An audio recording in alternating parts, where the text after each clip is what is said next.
Varick Solm had catalogued 312 species in 4,000 years.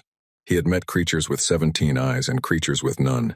He had sat across diplomatic tables from beings made mostly of gas, from beings that communicated through color changes in their skin, from beings so ancient they had forgotten they were once young. He had visited worlds so beautiful they made his chest hurt, and worlds so gray they made him feel like he had already died and was just waiting for someone to tell him. In 4,000 years, he had never once been surprised. He expected Earth to be no different. The file arrived on his desk 3 weeks before the delegation was scheduled to depart. He poured himself a cup of cold veth. He had been drinking it cold for 2 centuries, ever since the warming element on his kettle broke, and he had not found the disruption worth fixing, and he sat down to read. The file was thin. He had seen thicker reports written about single geological formations on uninhabited moons. The Galactic Conclave required every observer status applicant to complete a documentation package covering 47 mandatory categories. Humanity had completed all 47. Technically, but their answers were short, blunt. Some of them were so compressed that he found himself reading sentences that should have been paragraphs, and paragraphs that should have been full chapters, as if they had not quite understood that longer answers made better impressions, or as if they simply did not care about making an impression. He turned to Category 7, Dominant Philosophy of Cosmic Existence. This was the category where most species spent the most effort. The Keth wrote 40 pages, the Selhari wrote 70. The Dral, who had a warrior tradition going back 9,000 years and were very proud of having outgrown it, wrote 112. Humanity's answer was 4 words. We are still working on it. Varick Solm read it twice. Then a third time. He sat back in his chair and looked at the ceiling for a moment, and then looked at the page again, as if one of them might have changed. It had not. He moved on. Category 31. History of Interspecies Conflict. This one was simple for most applicants. Most species, by the time they achieved spaceflight, had long settled their relationships with any other intelligent life in their home systems. Some had none to report. The answer was usually a list of treaties and a summary of how they were reached. Humanity's answer: none yet. We have not encountered other species prior to this process. He found the phrasing odd. None yet. Not none, none yet. As if they were taking note of a category that was currently empty, with the expectation that it might fill in later. As if conflict with other species was a thing they were simply waiting to get to. He filed the observation under Cultural Linguistics Possible Translation Error. Then he added a secondary tag, Low Priority. He read the rest of the file on the transport to Earth. It was a 6-day journey. He finished the file in 4 hours. He spent the remaining time reviewing his notes on the 312 species he had already catalogued, for no reason in particular, simply because the habit of reading old files calmed him, the way some people were calmed by music. He did not go back to the human file. He should have. Earth was green in a way that felt almost aggressive. He had seen green worlds before, several, but Earth's green was saturated in a way that suggested the planet was not simply growing things but actively insisting on them. The vegetation covered the hills the way a fever covers a face. Relentless, persistent, impossible to look at for long without feeling slightly overwhelmed. The human city they landed in was called Geneva. It had been chosen specifically for the delegation's arrival, he was told, because of its history, as a place where agreements were made. The humans had been using this city to formalize peace between themselves for several centuries. He noted that this implied they had needed to formalize peace between themselves many times. He filed that under Cultural Anthropology Standard Observation, did not tag it further. The diplomatic chamber was large. This was his first real surprise, though he would not call it that at the time. He would describe it in his notes as an architectural anomaly worth minor documentation. The room was far bigger than it needed to be. The ceiling was at least 3 times the height necessary for beings of human average size. The walls were pale, stone. There were many windows, positioned high and running all the way around the room so that light came from every angle equally. There were 4 doors, not 2-4, 1 in each wall, evenly spaced. One of the human support staff saw him looking around and assumed he was confused about something. It's an old building, she said helpfully. Pre-conclave, obviously. 18th century. He nodded politely and wrote in his personal journal, not his official report. The room has clear sight lines from every seating position to every entrance. The elevated windows prevent approach from outside without being seen. 4 exits positioned to prevent any seat in the room from being more than 12 meters from a door. This is not a diplomatic chamber. This is a room designed by people who have been ambushed in rooms before. He looked at what he had written. He almost crossed it out. He did not cross it out. He simply moved to the next page and wrote nothing else on the subject. The human delegation arrived exactly on time. This was notable. Most species arriving for their observer status admission arrived either slightly early, to demonstrate eagerness, or slightly late, to demonstrate confidence. Arriving exactly on time was a precision that suggested they had thought carefully about what the timing would communicate. Their lead diplomat was a woman named Adara Chen.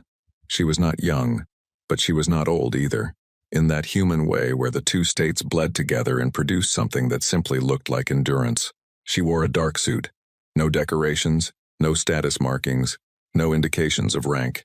He would later learn that this was intentional. Human diplomatic dress had evolved toward minimalism specifically because rank markings were historically used to identify high-value targets.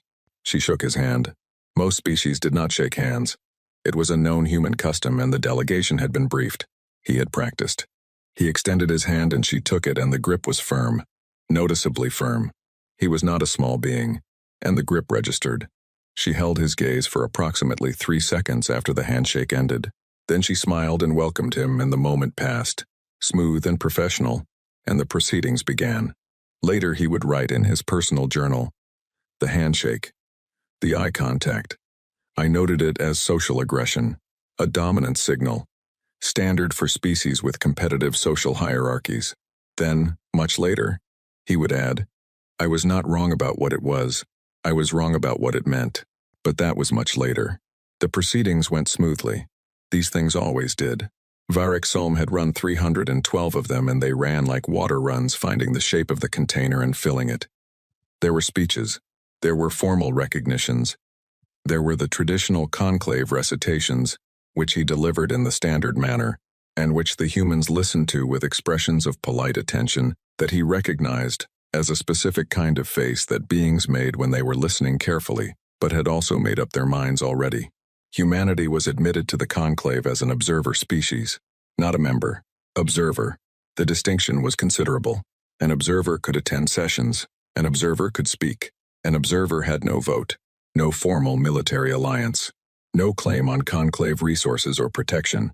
It was, in the language of the conclave's own foundational documents, a status of acknowledged presence, which was exactly as limited as it sounded. The human delegation accepted this with a graciousness that was professionally deployed and, he suspected, privately irrelevant to them. He had the sense that they had not applied for observer status because they wanted protection or resources. He had the sense they had applied because they wanted to know how the room worked before they decided what to do in it. He filed that instinct nowhere. He did not trust it enough to write it down. After the formal session, the human hosts had arranged a reception. Food, drink, the particular kind of casual conversation that diplomatic functions required, which was not actually casual at all but was simply formality, wearing different clothes. He moved through it in the practiced way he had moved through 312 similar events. And then he saw it. One wall of the reception hall was a display, long, horizontal, running the full length of the room. He had assumed it was decorative, and had paid it no attention. But at some point in the evening he found himself standing close enough to read it, and he stopped. It was a timeline, a human history timeline, specifically arranged for the delegation's visit. The humans had put it up themselves. It stretched from the earliest evidence of organized human civilization roughly 12,000 years ago in their reckoning to the present. It was clearly designed to show progress, technological development, expansion, the arc of a species becoming more. He read it from left to right. The thing was, he could not find a gap between wars, not a real one. There were centuries where the conflicts were smaller, where they occupied less of the timeline's annotations, but from the very beginning of recorded human history to somewhere in the mid-21st century, there was no point at which humanity had been, as a species, entirely at peace with itself. One conflict ended and another began. Sometimes they overlapped. Sometimes, in certain centuries, They ran 3 and 4 and 5 at once, in different parts of the same world, simultaneously. He stood there for what he later calculated was 11 seconds. The humans had put this up. They had chosen this, from all the things they could have displayed, to show a visiting delegation, a timeline of their wars, in the welcome hall. For the alien observers they were trying to make a good impression on. And looking at the faces of the human staff moving through the room, the researchers, the junior diplomats, the cultural liaison officers, he saw no awareness that this was unusual. No embarrassment.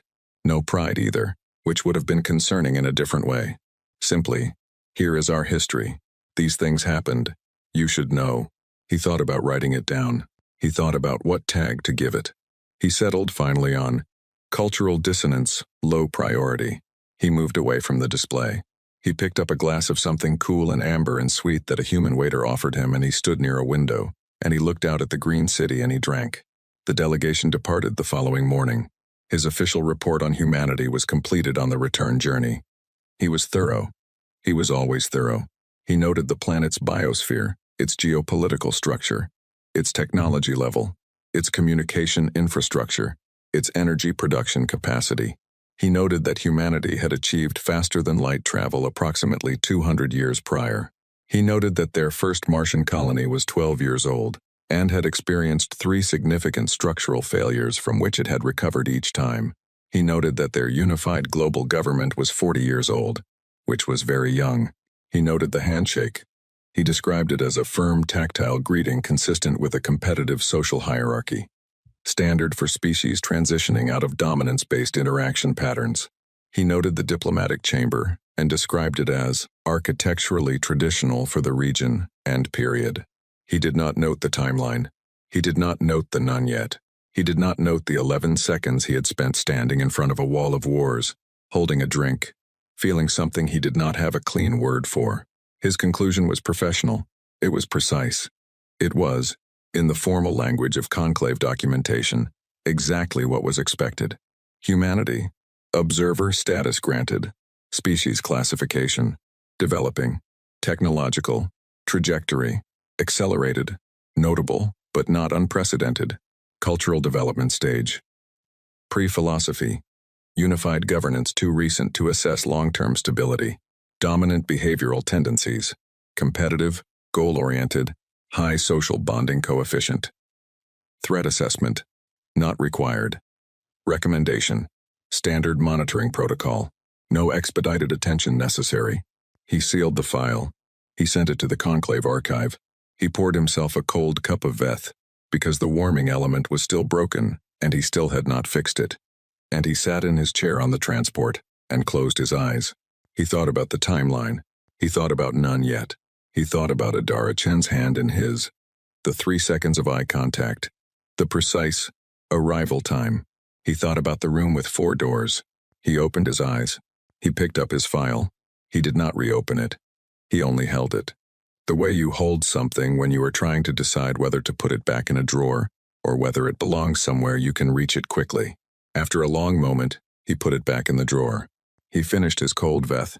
He moved on to the next file, the 313th species, a quiet people from a quiet world who farmed bioluminescent coral and had never once had a war, and were very proud of this, and they were easy to categorize, and he was grateful. He did not think about Earth again for a long time. When he did, it would not be his choice. Lyra had always believed that violence was a sign of something unfinished. It was not an original thought. It was the foundational principle of the Selhari Conclave education system, taught in the first year of schooling, repeated every year after that, printed above the entrance to every government building on her homeworld. Violence is what a species does before it learns better. All advanced civilizations eventually put it down the way you put down a tool you no longer need. The Selhari had put it down 800 years ago. They considered themselves average in this regard, maybe slightly behind the curve. Most conclave species had shed violence earlier. She had believed this completely. She had been assigned to the Humanity Documentation Project with the enthusiasm of a researcher who expected to confirm something she already knew. Every new species required a formal, xenobiological report. Humanity had been granted observer status, and so it was time to write one. Standard procedure. She had done 3 such reports before. They usually took a few weeks. She would examine the biology, the brain chemistry, the evolutionary history, write up her findings, and move on. She packed for 3 weeks. She was there for 8 months. The first file she opened was the one on human skeletal structure. She read it in the morning, in a small rented office in the university district of a city called Nairobi, with hot coffee. She had developed a rapid addiction to human coffee that she was not proud of, and the sound of birds coming through the window that she could not identify, and did not stop to look up. She read the skeletal report, and when she finished it, she sat still for a long time. Then she read it again. The human skeleton was dense. She had known this from basic survey data. What she had not fully understood was why. The density was not simply a byproduct of the planet's gravity, which was only moderately high. The density was specific. It was concentrated in the long bones of the legs, in the joints, in the bones of the hands and the forearms. The marrow cavities were large, larger than any similar species, at comparable evolutionary stage. The marrow capacity was, in terms of raw blood production output, extraordinary. She looked up the reason. The reason was endurance. The large marrow cavities existed to sustain extended physical output, to keep producing red blood cells when the body had already burned through its normal reserves, to keep the muscles oxygenated past the point where other species' bodies would have forced a stop.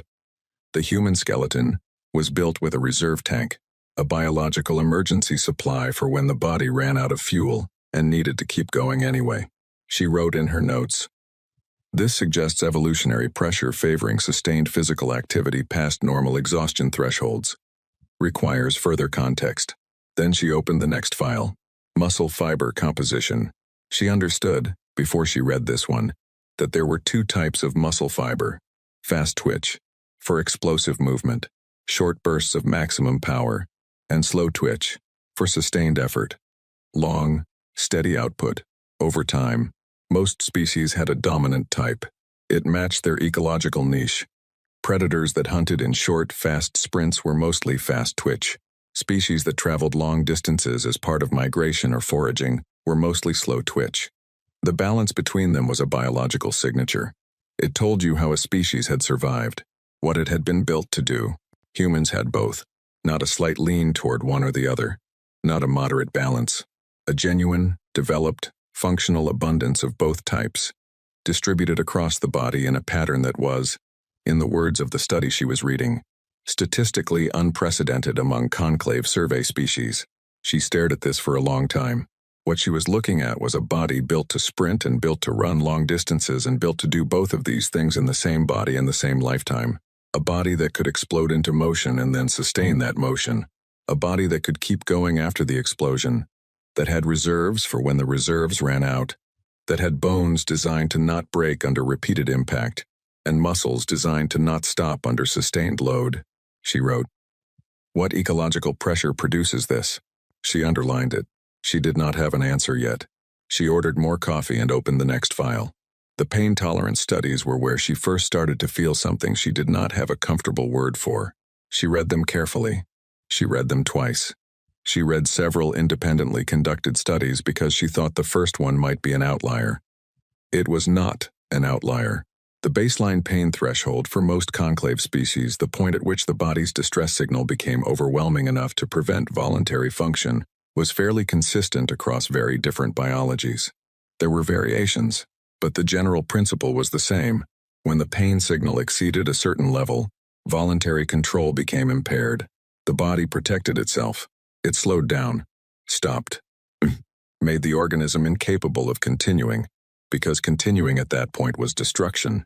Humans did not work this way, or rather humans worked this way, but the threshold was dramatically, almost incomprehensibly, higher. She read documented cases of humans completing physical tasks after sustaining injuries that would have rendered most conclave species unconscious. Not unaware of the injury they knew. They were in pain. The pain was real and significant. They simply continued. One study examined human behavior following bone fractures. It found that a statistically significant percentage of humans with fractured bones in the extremities had completed the task they were engaged in before stopping to seek medical attention, not because they had not noticed, not because the fracture was minor, because they had made a choice. They had decided the task was more important than the signal from their own body saying stop. She read this, and she looked out the window at the trees, and she thought, every species has a limit, a wall that the body builds, a thing the body says, here, no further, this is where I protect you from yourself. She looked back at the file. Humans had the wall. They just treated it as a suggestion. She had been there for 2 months when a colleague named Dr. Pita Havili, a marine biologist, completely human, who had been assigned as her institutional liaison and had taken this role with the thoroughness of someone who genuinely enjoyed the company of aliens, asked how the research was going. She told him, carefully, what she had been finding. He listened, nodded occasionally, did not seem surprised. The endurance thing, he said. Yeah.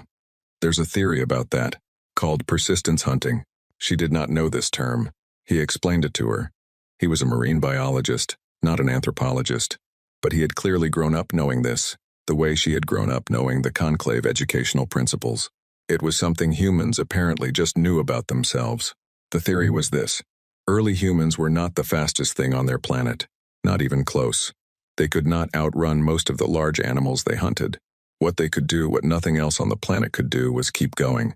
They would pursue prey for hours, half a day, in the heat of the planet's primary star, which was extreme, across open ground, at a pace that was not fast, but did not stop.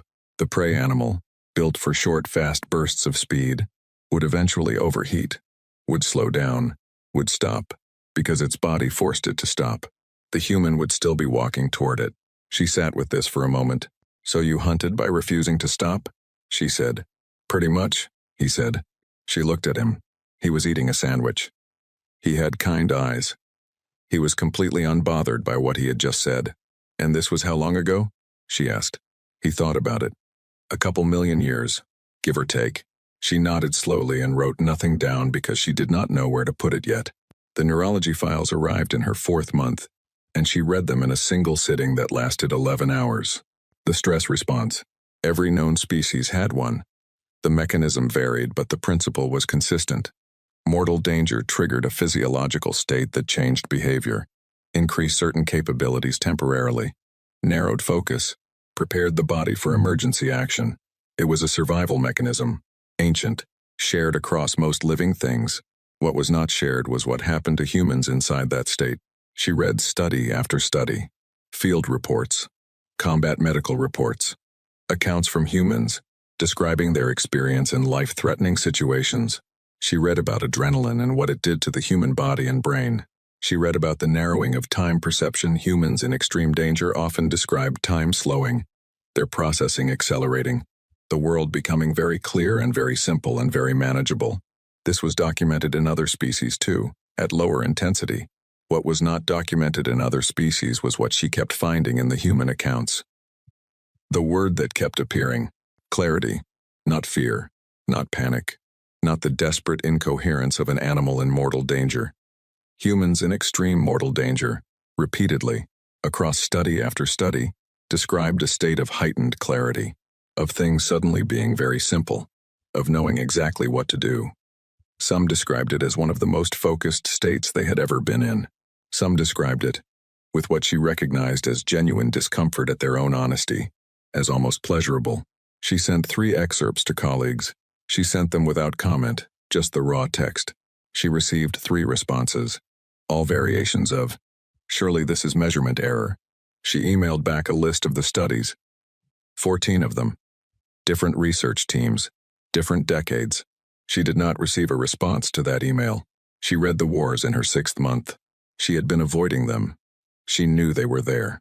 The timeline from the Geneva Welcome Hall had been sitting in the back of her mind since she had first seen a photograph of it in Varric Solm's formal report, which she had been given access to as part of her research clearance. He had described it as architectural decoration in a footnote.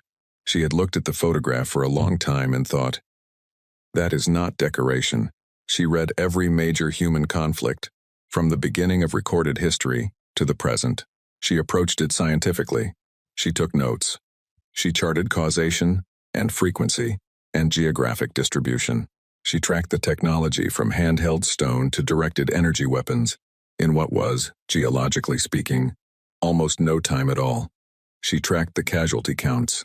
She tracked the patterns of resolution, which conflicts ended in negotiation, which in exhaustion, which in the annihilation of one side. She did not read it to judge. She read it to understand a single question. How does a species that does this to itself survive? And the answer she arrived at was quiet and terrible, and she sat with it for a long time before she wrote it down. The species survived because the ones who were not good at surviving the violence did not survive it. For tens of thousands of years, the humans who were weaker and slower and felt more pain and stopped sooner and were less able to function through mortal stress, they died in the conflicts, or died because of the conflicts, or were outcompeted by the ones who didn't die. And the ones who didn't die had children who were slightly more like them, for tens of thousands of years. Generation after generation, the species had been training itself, without knowing it was training, without any intention behind it, simply by existing in conditions that selected, over and over, for the ones who could endure. The conclave's peace was 9,000 years old.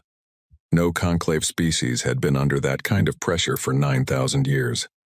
Most for much longer. Humanity had been under it until, in geological terms, last week. She interviewed the retired soldier in her 7th month. His name was Marcos. He was 63 years old, which was moderately old for a human, and he had the look of someone who had been large and powerful in his youth, and had settled into a comfortable version of that without losing the essential structure. He had kind eyes. He offered her tea and she accepted it, and they sat in his small garden in the afternoon light. And she liked him immediately, which made the conversation both easier and harder. She explained her research. He listened without interrupting, which she appreciated. She asked him what combat had felt like. She asked it carefully, aware that it was an intrusive question, offering him the option to decline. He did not decline. He looked at his tea for a long moment, turning the cup slowly in his hands. Then he said, like being completely alive. He said it quietly, without dramatics. I know that sounds, he started. No, she said. I read the studies. I understand.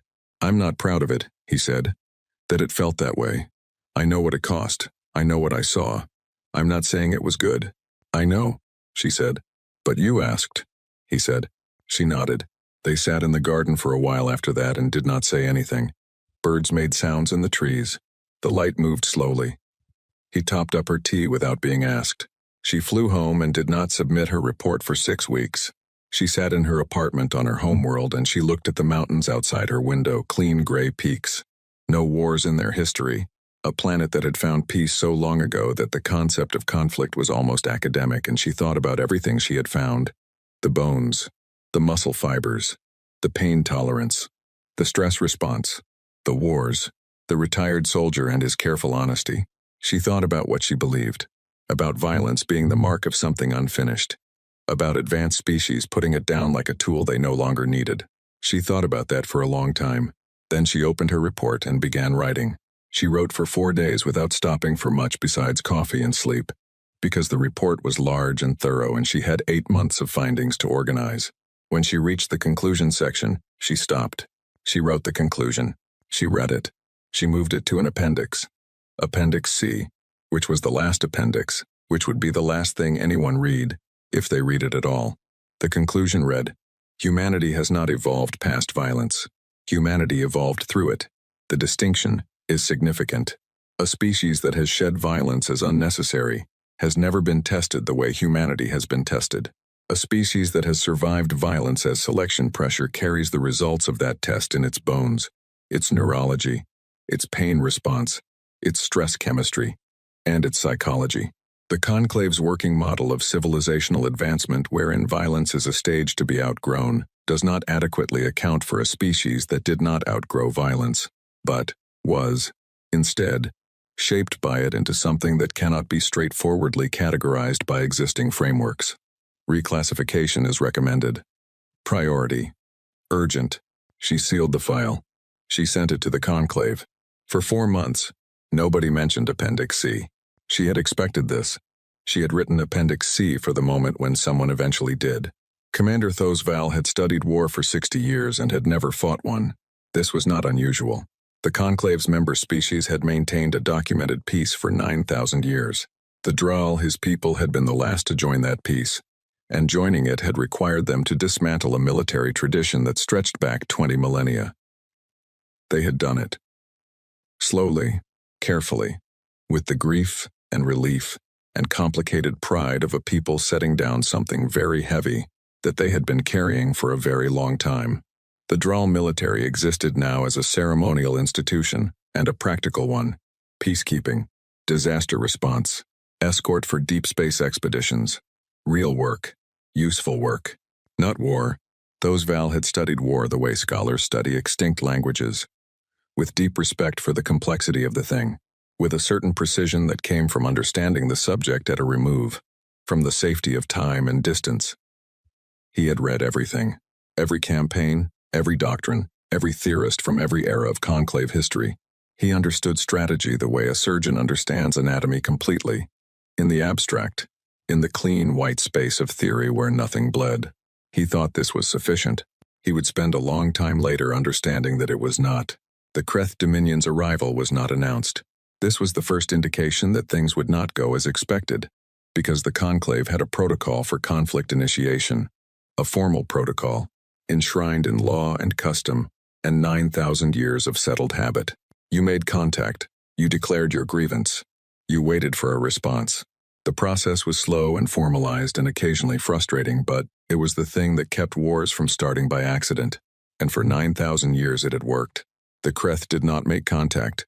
They did not declare a grievance. They did not wait. They crossed the conclave's border at 17 points simultaneously and began annexing.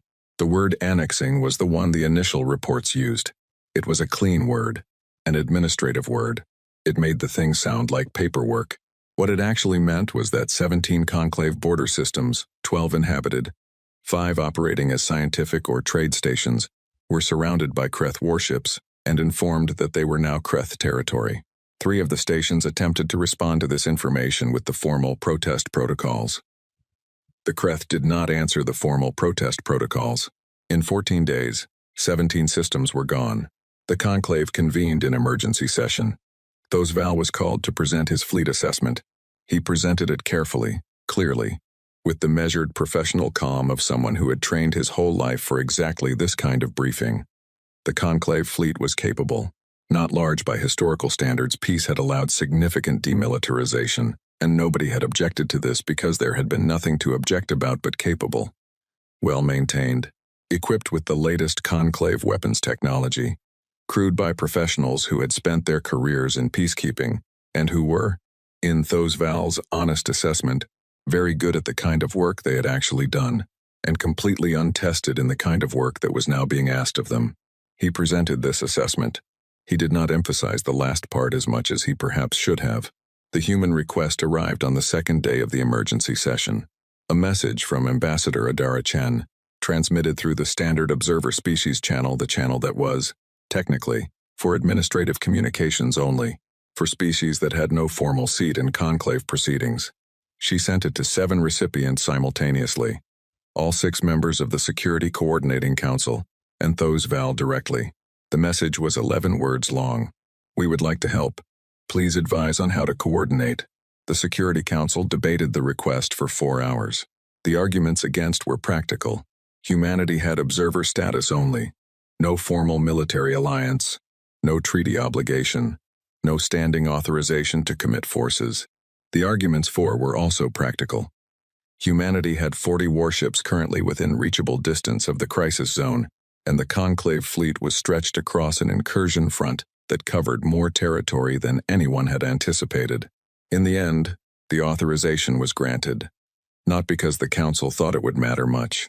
40 ships was a gesture, a symbolic contribution, something they could point to later in the diplomatic proceedings as evidence of humanity's good faith participation. There was even a quiet satisfaction in some corners of the chamber at the idea of the new observer species being involved. It would give humanity a sense of investment in the conclave's stability.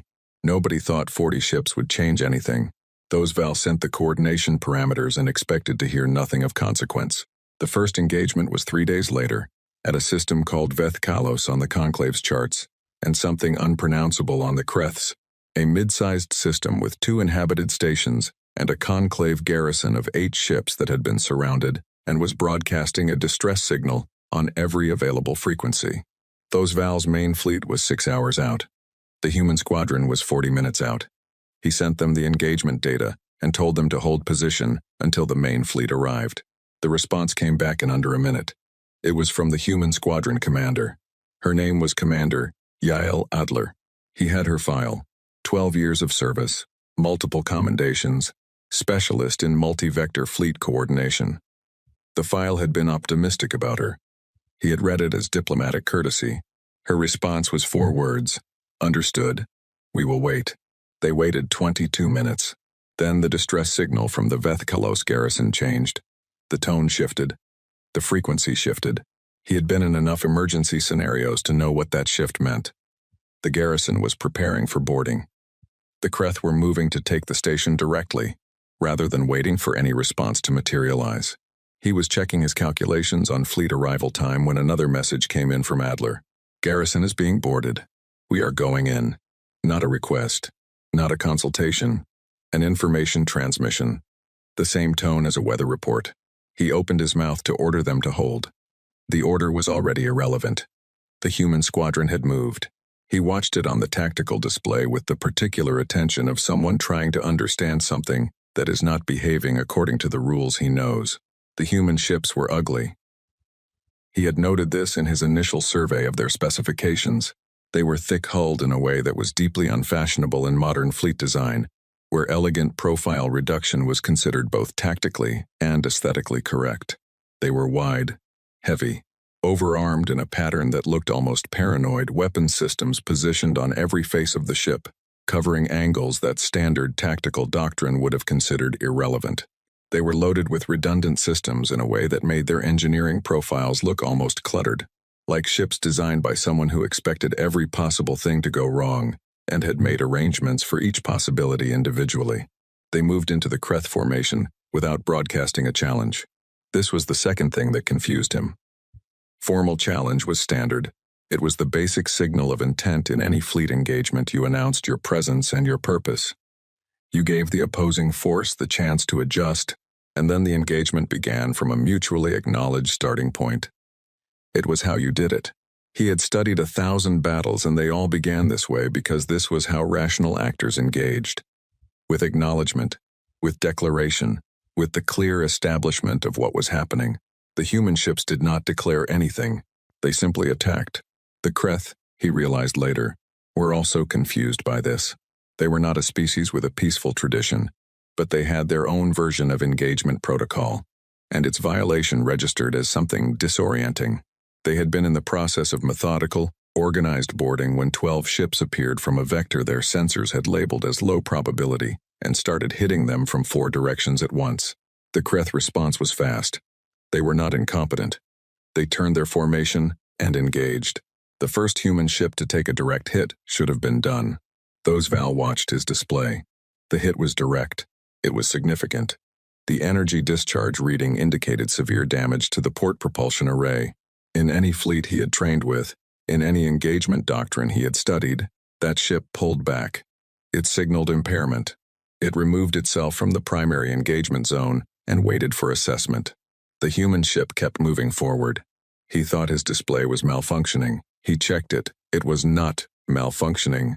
He pulled up the real-time telemetry from the human vessel. The propulsion array was damaged badly. They were compensating. On the telemetry, he could see power being rerouted in real time, manually, from secondary systems to keep thrust active on the remaining drives. He pulled up the internal camera feed because he needed to understand what he was seeing. There were humans crawling through the maintenance corridors of a ship that was actively under fire, physically rerouting power conduits by hand. While the vessel continued to engage, the ship took a second hit, less severe. They were already compensating for the first one. They simply extended the compensation to cover the second and continued. He sat back in his chair and looked at his display for a long moment. He thought, what doctrine is this? He found out what doctrine it was 3 hours later, sitting in his ready room with a cold cup of something, looking at the tactical replay on his screen. He had requested a full breakdown of the human squadron's engagement pattern. He wanted to understand what he had watched because it had worked. The garrison was intact. The Kreth forces at Vethkalos had withdrawn, and the system was secure, and he was a professional who believed in understanding things that worked. The pattern was simple once he saw it whole. The human ships had entered fast, absorbed the Kreth's initial response, and used their own damage and their own stubbornness, their refusal to retreat when hit, to pull the Kreth formation inward. The Kreth had moved to pursue, to finish damaged vessels, which is what you do when ships are damaged. It is the correct tactical response. But the human ships had not behaved like damaged ships. They had slowed down just enough to keep the Kreth following, compressing the Kreth formation inward, pulling their attention, and then the flanking elements of the human squadron had folded in from both sides simultaneously. He looked up the formation. It had a name, an old name, from human history, Cannae, a battle fought by humans against other humans, on a single continent of their own world, approximately 2,200 years before they had electricity. The basic principle, draw the center in, envelop the flanks, prevent retreat, had not changed in 2,000 years of human military development. They had invented it before they had metal tools capable of anything more than hand-to-hand range. They had still been using it when they reached the stars. He looked at the name for a long time. Then he pulled Lyra's xenobiological report. He read it. All of it. He found Appendix C at the end and read it twice. The campaign lasted 6 more weeks. He coordinated with Adler's squadron for all of it. This coordination was, initially, extremely frustrating, because human tactical communication did not follow Conclave Standard Protocol. Conclave Standard Protocol was formal, layered, designed to eliminate ambiguity through precision and specificity. You stated your position, your intent, your expected outcome, your contingency options, and your timeline. Adler's communications were short, sometimes very short. Moving to flank. Cover our exit. They're clustering on your position. Push through. Don't wait for us. Go. The first few times, he had asked for clarification. She had sounded, across the comms channel, mildly impatient with the need for clarification, as if the situation were self-explaining and the words she had sent were the necessary and sufficient description of what was required. She was not rude about it. She simply did not understand, on some deep level, why he needed more information than she had given him. He had begun, by the 3rd week, to understand her communications. He was not proud of how long it had taken. What he came to understand was this. Adler did not send long messages because she did not have long messages to send. She looked at a situation and she saw what needed to happen, and she sent that and expected it to be done. There was no gap between assessment and decision, no consultation, no formal weighing of options. She saw, she decided, she acted. He had studied this in the historical texts. He had read about commanders who operated this way. He had read the psychological literature on rapid tactical cognition. He had thought, for 60 years, that he understood it. He had not understood it. He had understood it the way you understand swimming before you are ever in the water. In the 5th week, a Kreth cruiser got through the outer engagement line and reached a civilian transport carrying 4,000 Selhari heading to a border colony. The cruiser's weapons powered up. Its intent was clear. The nearest Conclave ship was Thosval's own command vessel. He calculated the intercept time. He began issuing orders. He was still issuing orders when the human ship, Adler's own ship, which had already taken 3 significant hits in the previous 2 days, and by rights, should have been pulled back for assessment, crossed his screen at a speed that his sensors briefly flagged as an error, because it did not align with what his damage assessment said the ship was capable of. The human ship put itself between the Kreth cruiser and the civilian transport. That was all. No complicated maneuver, no tactical elegance. Just a damaged ship moving to a position where it would have to be destroyed before the transport could be touched. The Kreth cruiser fired. The human ship took it. It did not stop. He would think about this moment for a very long time. The sensor data showed the human ship sustained damage that his damage assessment algorithms evaluated at 63% mission capability loss. The algorithm said, "This ship is no longer an effective combat asset." The ship disagreed with the algorithms. It returned fire, and Thosval, who had studied war for 60 years, who knew every doctrine, every formation, every theory of engagement that had ever been committed to writing by any species in the conclave, Thosval, crossed the distance at full speed to assist, and he found himself doing it not because his tactical assessment said it was optimal, but because watching that damaged, stubborn, stupid, magnificent ship refuse to stop had done something to his calculations that he could not explain with the formal language of strategy. The Kreth withdrew from the border on the 41st day. Their commander sent a formal communication requesting ceasefire terms. Val handled the response with the precise professionalism of someone who had trained for this moment, even though he had never expected to live it. After the terms were transmitted and acknowledged, he opened a channel to Adler. He wanted to issue a formal commendation. This was protocol. He had the language prepared. He had the correct form of words. She answered the channel. Her voice was tired. The deep, flat, used-up tired of someone who had been running on something other than rest for 6 weeks and had finally put it down. He issued the commendation. She received it with a brief and genuine thanks. Then he asked the question. Not the formal one. The other one. Why did you do it? He said. The transport. You were already severely damaged. There were other ships in range. You were not the optimal choice. Towned. She was quiet for a moment. There were 4,000 people on that transport, she said. Yes. So? That is all? She seemed to consider the question seriously, as if she was not sure if he was asking something simple or something complicated and was trying to determine which before she answered. Yeah, she said finally. That's usually enough. He closed the channel. He sat in his command chair, in the particular silence that comes after the noise stops, and he looked at his hands, and he thought about 60 years of studying war from a distance. About cannae and cold calculations and damage assessments and algorithms that said a ship was no longer effective. He thought about a ship that had not consulted the algorithm. He pulled up a communications request. He addressed it to Varric Solm. He had one question. Did you read Appendix C? He sent it and sat back and waited. And outside his viewport the stars were very quiet.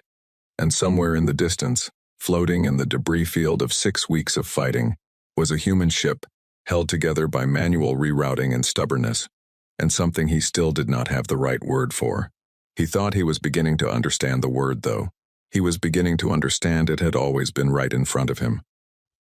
On a timeline in a welcome hall in Geneva, on a world so green it hurt to look at, he just had not known what he was reading. Sene had known for 4 years.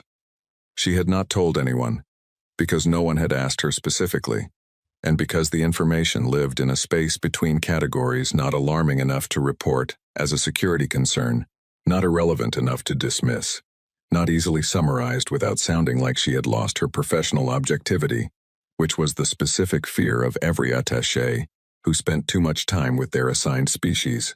You were supposed to study them. You were not supposed to understand them so well that you ran out of the right distance. She had lost the right distance somewhere in the 2nd year. She had kept doing her job anyway, because the job still needed doing, and because she was very good at it, and because losing the distance had, in its own way, made her better at it. She knew things about humanity that no formal report captured. She knew things that lived in the texture of the daily ordinary in the way they talked and ate and argued and laughed, and refused to leave when they should have left, and came back when she had expected them to be gone. She knew what they were. She had known for 4 years. And now she was sitting in an emergency session of the Galactic Conclave, and the chamber was very quiet, and Varric Solm was looking at her with the expression of a being who had just read Lyra's Appendix C and was trying to understand why it had taken him this long. You were assigned to humanity 6 years ago, he said. You have been in closer sustained contact with them than any Conclave representative currently serving. I would like you to share your assessment. She looked at him. Then she looked at the chamber. There were 93 representatives present. Every significant conclave species, every major power, all of them watching her with the focused attention of beings who had spent the last 3 days absorbing the news from the Kreth border and trying to decide what exactly they had authorized when they gave humanity permission to participate. She took a breath. All right, she said, but I need you to understand that what I'm going to tell you is not a threat assessment. I am not here to tell you whether to be afraid of them. I am here to tell you what they actually are, because I don't think any of the formal documentation quite captures it, and I think you need to understand it before you decide anything. She paused. No one objected. she began. She told them about the children first, not because it was the most strategically relevant thing, because it was the thing that had changed her understanding the fastest.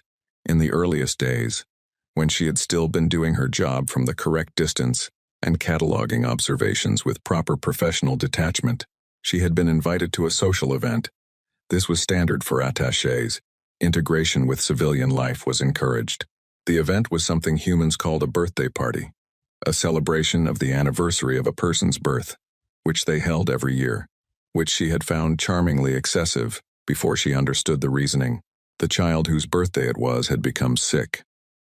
Not seriously a mild respiratory infection, the kind that passed in a day or two with rest, but sick enough that the child had been put to bed, and the party had been adjusted, and the parents had taken turns sitting with the child through the night.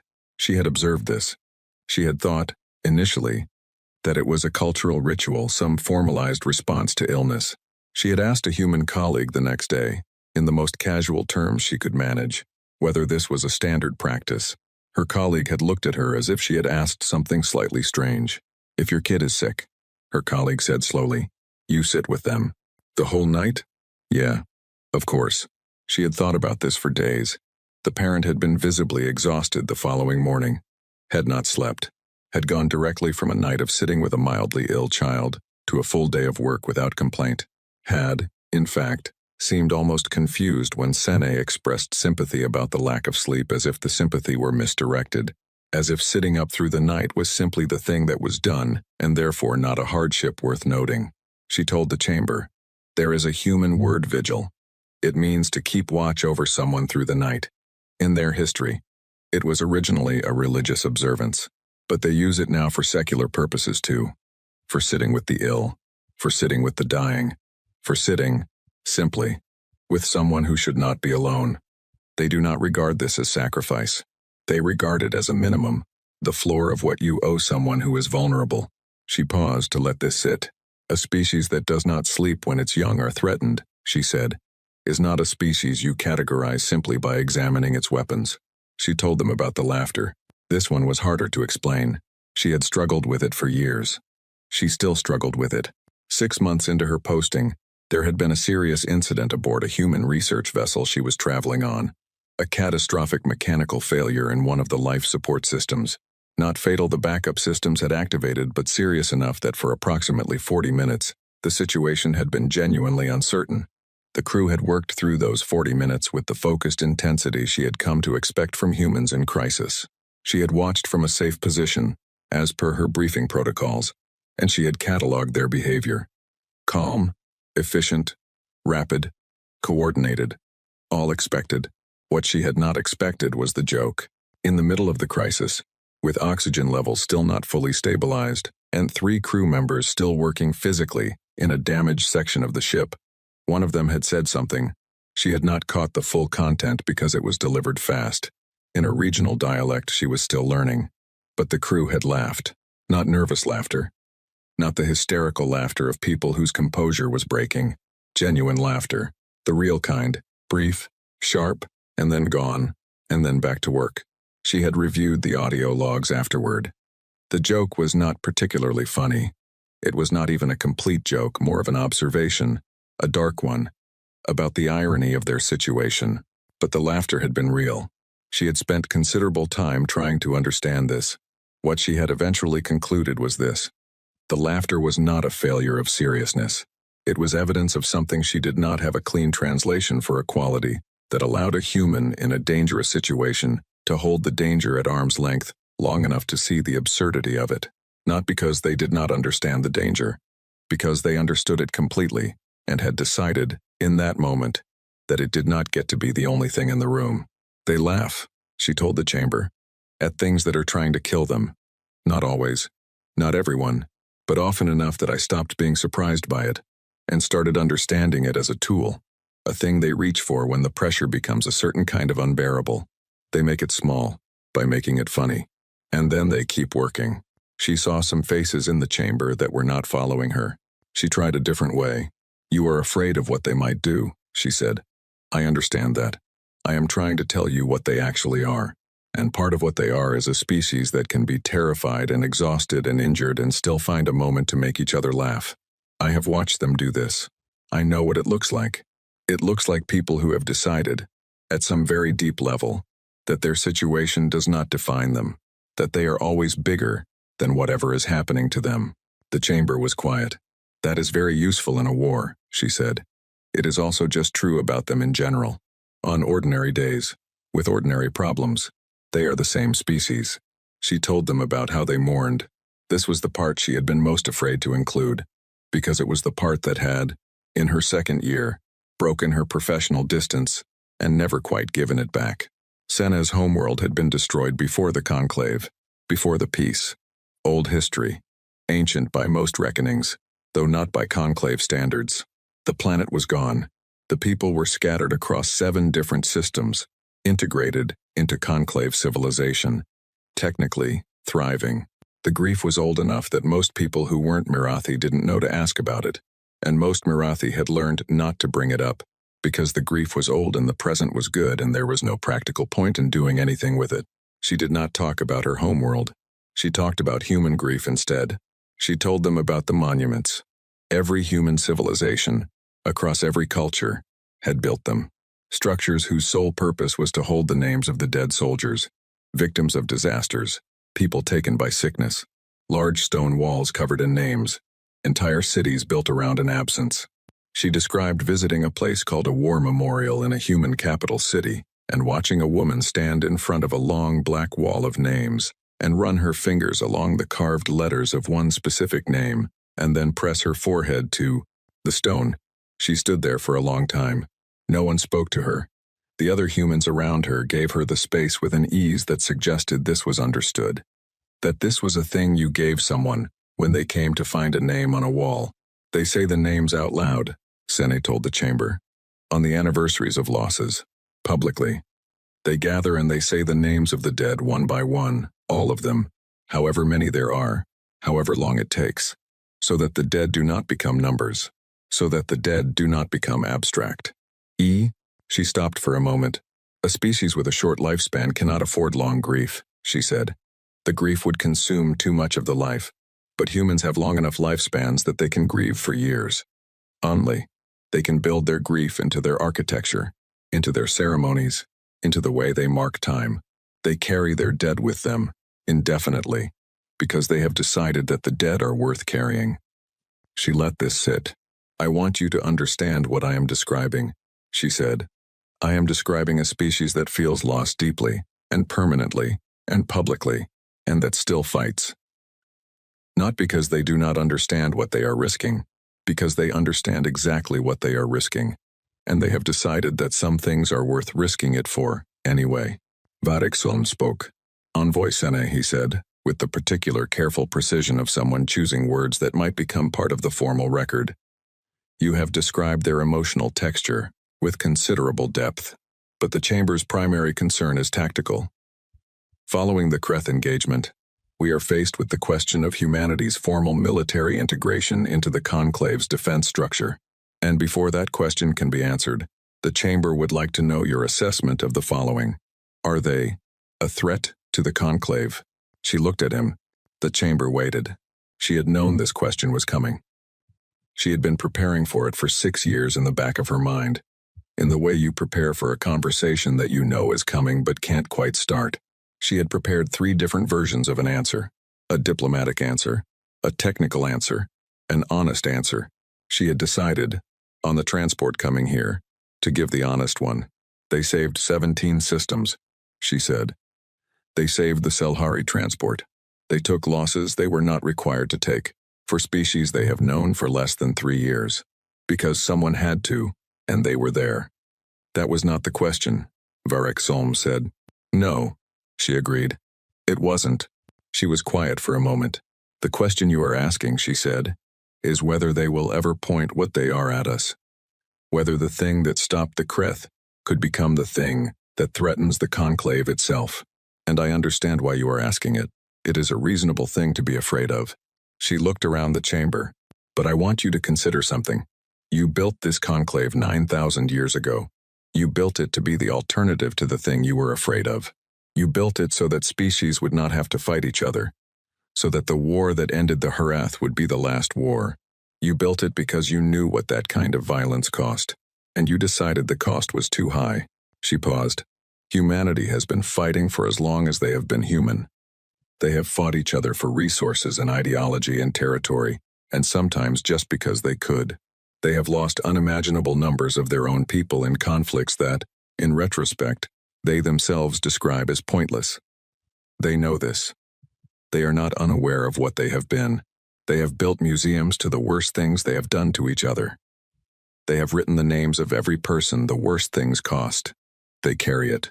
She looked at Varexholm, and in the first test they faced, on behalf of people they owed nothing to, they put themselves between those people and the danger, without being asked, without a treaty obligation, without any formal structure requiring them to do it. She stopped. They are not the Hrath, she said quietly. The Hrath fought because they could not stop. Humanity fights because they decide to. And the first time they had to decide with the whole galaxy watching, they decided to protect. The chamber was silent. She sat down. She had not answered the question directly. She knew she had not answered the question directly. She had given them everything around the answer, and left the answer itself, in the empty space in the middle, where they would have to find it themselves. Varexholm looked at her for a long moment. Then he turned to the chamber and opened the formal session. She looked at her hands in her lap and thought about a woman pressing her forehead to a wall of names, about a crew laughing in a damaged corridor, about a ship that was too damaged to fight, still fighting. She thought about a name on a wall that she had never said out loud in 4,000 years because she had been afraid that saying it would not help. She thought, maybe they understand something about that too. She did not say this. She sat quietly and waited for the session to proceed. And outside the chamber's high windows, the stars were the same stars they had always been, indifferent and ancient, keeping no record of the names of the dead. She kept her own record. She always had. The vote was 619 to 228. Full membership. Not observer status. Not provisional admission with conditions. Full membership in the Galactic Conclave, with all rights, responsibilities, and formal treaty protections that entailed. Humanity had been an observer species for less than 2 years. Varexholm had processed 312 membership admissions in 4,000 years. The fastest previous admission, the Selhari, who had been aggressively pursuing membership for decades and had submitted a documentation package so thorough it required a separate storage archive, had taken 4 years. The average was 11. He filed the paperwork for humanity in the empty chamber at the end of the day. Everyone else had gone home. The session had ended. The vote had been recorded. The delegations had dispersed to their transport arrangements and their diplomatic receptions and their private conversations about what this meant. The chamber staff had cleaned and shut down the formal systems, leaving only the archival station active and the emergency lighting on, which cast the room in a pale blue that made everything look like it was underwater. He sat at the archival station and completed the documentation package. The package was thorough. He was always thorough. He had not become the longest-serving conclave archivist in institutional history by being anything less than thorough. He checked every field, cross-referenced every category, verified that the correct treaty language was appended in all 47 required sections. When he reached the species classification field, he paused. It was a drop-down menu. Standardized categories, the same ones that had been in use for most of the conclave's 9,000 years of formal operation. He had used the same menu 312 times. He knew it by memory. His hand moved to it. He did not click. He sat in the underwater blue light and looked at the menu and thought about the categories, and the categories looked back at him like old familiar furniture that had always fit the room. They did not fit this. He had pulled his original file on humanity 3 days ago, the one he had written on the transport back from Earth. 4 cold cups of Veth and 6 days of careful professional distance, and 47 completed categories, and a conclusion that he now read, with the particular quality of attention that you give to something you wrote before you understood what you were writing about. Minor species, pre-philosophy, no threat assessment required. He read it twice. He had been doing this job for 4,000 years. In 4,000 years, he had never once written a species classification that required significant revision. He wrote careful things. He wrote accurate things. He took his time and he was thorough, and his files did not require revision. This one required revision. He had understood this in stages. First, Lyra's report Appendix C, which those Val had forwarded to him with a message that was 3 words long. Did you read this? Then the tactical reports from Vethkalos. Then Senna's testimony. Then the vote. At each stage he had understood more, and at each stage the understanding was not entirely comfortable. In the way that revising something you were certain about is never entirely comfortable. There is a specific kind of discomfort that comes from finding out that you were not wrong about the facts but wrong about what the facts meant. It is different from simply being wrong. In some ways it is harder. He had been right that humanity was a minor species in terms of its conclave footprint. Small fleet, no energy weapons, limited infrastructure. He had been right that their philosophy of cosmic existence was underdeveloped. He had been right that they were pre-philosophy in the sense that they had not codified a formal framework for their place in the universe. He had been wrong about what pre-philosophy meant. He had assumed it meant not yet mature, not yet arrived at the settled conclusions that advanced species arrived at. Still in the messy early stages. What it actually meant, in humanity's specific case, was they were too busy doing things to spend much time writing systems about why doing things was correct. The philosophy was not absent. It was distributed. It lived in the woman pressing her forehead to a wall of names, in a crew laughing in a damaged corridor, in 11 words sent through an observer channel that was technically only for administrative communications. We would like to help. Please advise on how to coordinate. He had read those 11 words at the time as diplomatic positioning. As a new species finding ways to be visible, to be useful, to accumulate the goodwill that would eventually translate into formal standing, he read them now for what they were. We would like to help. Not, we would like to demonstrate capability. Not, we would like to formalize an alliance. Not, we assess strategic advantage in participation. We would like to help. That was the whole sentence. That was the whole thought. He thought about the wrath. He always thought about the wrath eventually, when he thought carefully about anything involving the history of the conclave. The wrath were the reason the conclave existed. The peace was built on the wound they left. 9,000 years of managed peace, purchased at the cost of a species purchased by the conclave, which had made the decision that the wrath's continued existence was incompatible with the survival of everyone else. He had been there, not present at the final action, too junior, too far, but present in the era. He had read the reports in real time as they arrived. He had filed the formal documentation.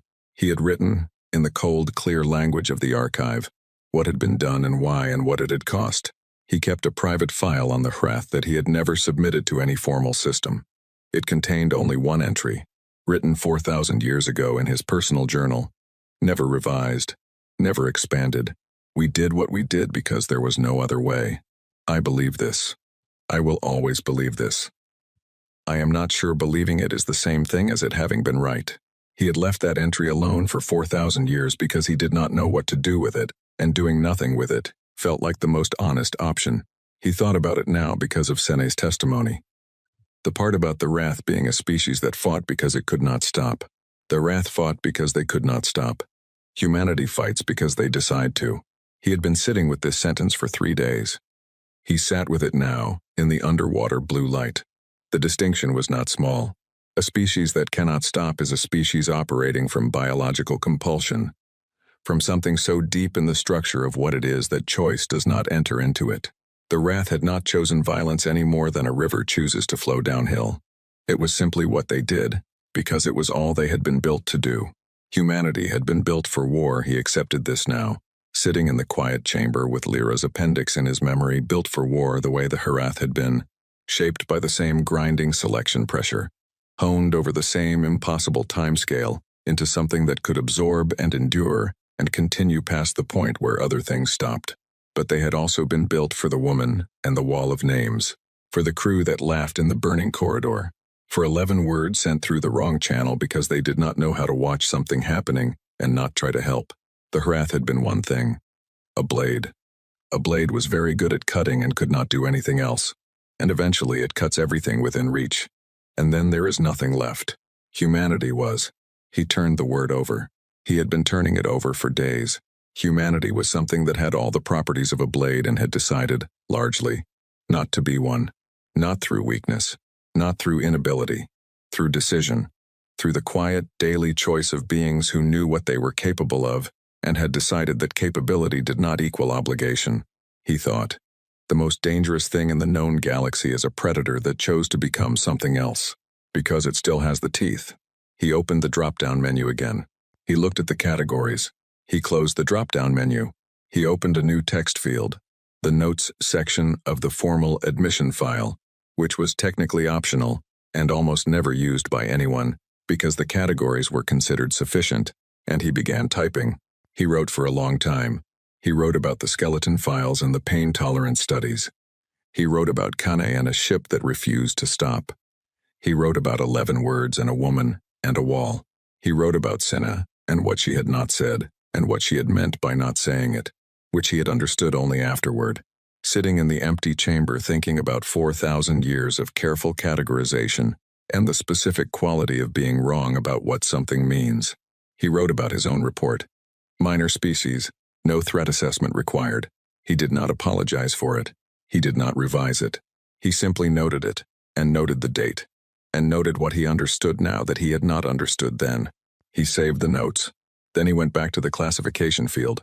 He selected the nearest applicable category, the one that said, in the formal language of the conclave taxonomy, emerging strategic partner, assessment, ongoing. He looked at it. He did not love it. It was not accurate. It was approximate. But 4,000 years had taught him that the archive was better served by approximate honesty than by false precision, and the honest truth was that he did not have a category that fit, and creating a new category required a proposal and a review committee, and, at minimum, 6 months of formal consideration, and the file needed to be completed tonight. He saved the classification. He stood up. The corridor outside the chamber was quiet. The building kept late hours, the support staff worked in shifts. There were always people somewhere, but this wing, at this hour, was empty. His footsteps were the only sound. He walked slowly.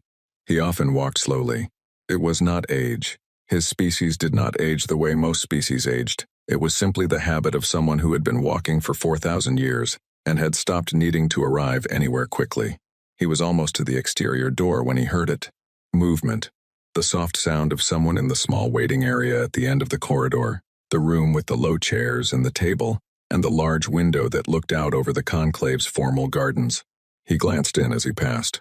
A human, young, early in their career, by the look of it mid-20s in their own reckoning, which was very young by almost any standard. A junior diplomatic attaché, based on the identification badge. He recognized the face from the edges of the day's proceedings. One of the people who stood at the back of rooms and handed documents to people who needed documents and made sure things ran. Essential work, invisible work, the kind of work that kept everything functioning and that no one noticed until it stopped. She was sitting in one of the low chairs. On the table beside her was a small container of food, something portable, the kind of thing you brought from home when you expected a long day, and a data reader, which she had set face down on the table and was apparently not currently reading. She was looking out the window at the dark gardens.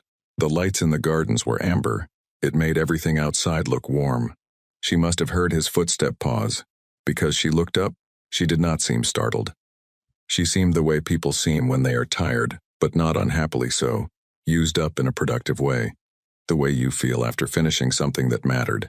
She saw him. She smiled. It was a completely simple smile. Unguarded.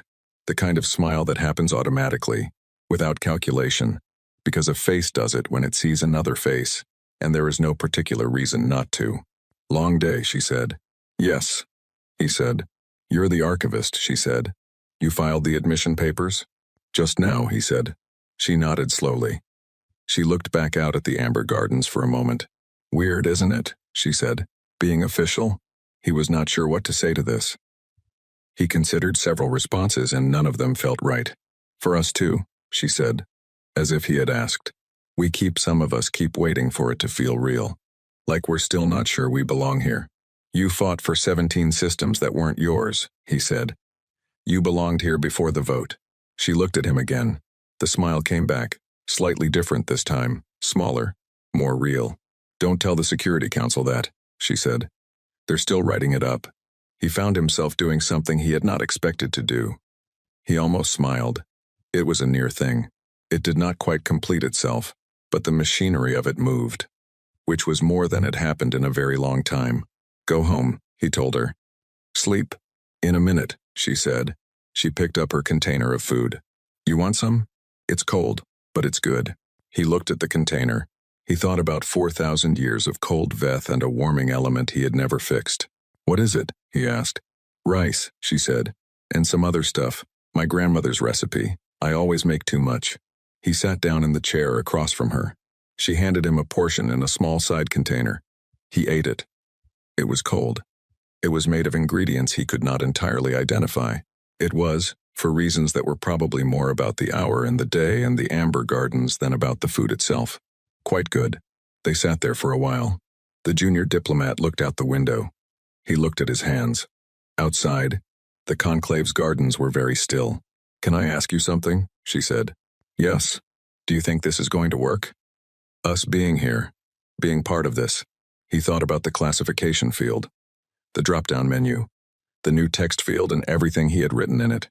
He thought about none yet and 4 doors and a timeline of wars in a welcome hall and 11 words in the wrong channel. He thought about a ship that refused to stop. I don't know, he said.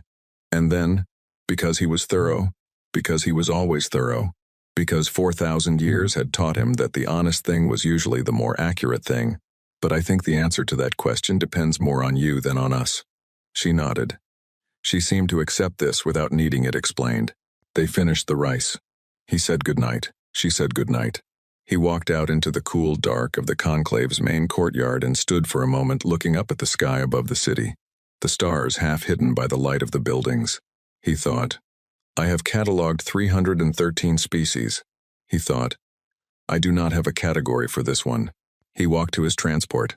In his pocket, his personal journal, the private one, the one that had held the Krath entry for 4,000 years without revision, was open to a new page. He had written 2 words before the vote. He looked at them now, in the transport's overhead light, as the city moved past outside. Humanity. Reclassified. Below those 2 words, the page was still empty. The classification field, like the one in the formal archive, was still blank. He held the journal in his lap. He watched the city go past. He thought, it does not need a word tonight. Some things do not need a word the moment you understand them. Some things need time to find their name. He closed the journal. He looked out the window. He thought about all the species he had known. The ones who had been afraid. The ones who had been proud. The ones who had come into the conclave chamber with their history in a file and their hope held carefully in front of them, like something fragile. He thought about a junior diplomat eating cold rice in an empty corridor after a very long day, looking out at amber gardens, asking if this was going to work. He thought about what he had said. It depends more on you than on us. He thought, I believe that. I have believed things for 4,000 years and been wrong about some of them. I believe this one. The transport moved through the quiet city. The stars did their ancient indifferent work above the buildings. The journal stayed closed. The page stayed empty. Some things take time to find their name. He was patient. And he had always been patient. He could wait.